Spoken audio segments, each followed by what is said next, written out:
आंदोलन के प्रति आपका जो रुख है, आपका जो पक्ष है, वो तो हम जानते हैं, सब लोग जानते हैं। लेकिन हम आपसे सिर्फ कृष्णवीर चौधरी जी ये जानना चाहते हैं कि आप किसानों के हित की विभिन्न बड़ी बड़ी संस्थाओं के बड़े बड़े पद पर उनके मुखिया रहे, फिर भी किसानों को आज अगर 9 महीने तक सड़कों पर बैठना पड़ता है।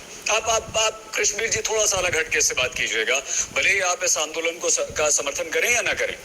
यहाँ देश भर के किसानों की बात कीजिएगा सर।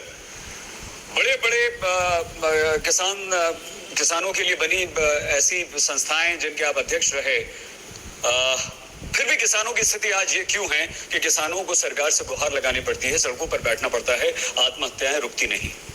चौधरी साहब। क्योंकि शहीद अंसारी जी, हकीकत ये है कि किसानों को बाजार से दूर रखा गया और किसानों का शोषण हुआ।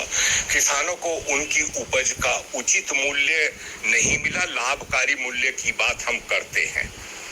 हकीकत ये है कि जो नीतियां हमने अपनाई, जिस रास्ते पर हम लंबे समय तक चले, उसमें किसानों का सिर्फ शोषण हुआ है। क्योंकि हमारे किसानों की 86% की जोत 2 एकड़ से कम है। नंगा क्या नहाए क्या निचोड़े वाली स्थिति है। वो अपने घर के लिए भी पैदा करता है, बचा हुआ देश के लिए पैदा करता है। आप एक बात बताइए, इस देश में 14 करोड़ 30 लाख जोत है, 70 करोड़ किसान है।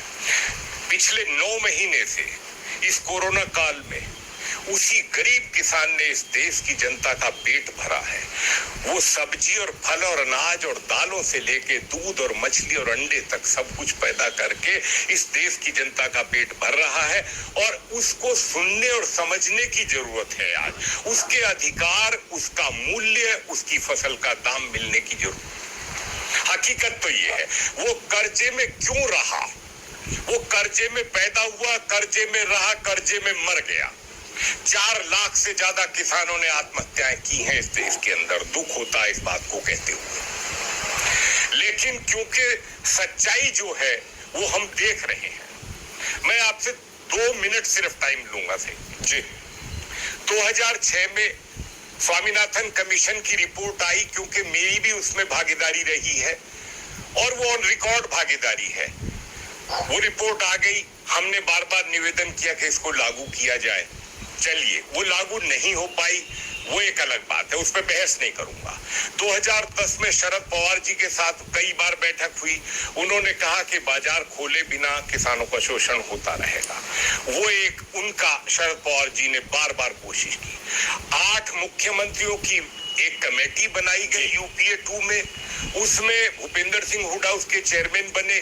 मुझे भी, चूंकि मेरी भागीदारी रही, बिल्कुल बहुत लंबे समय से हम लोगों ने हिस्सेदारी की है।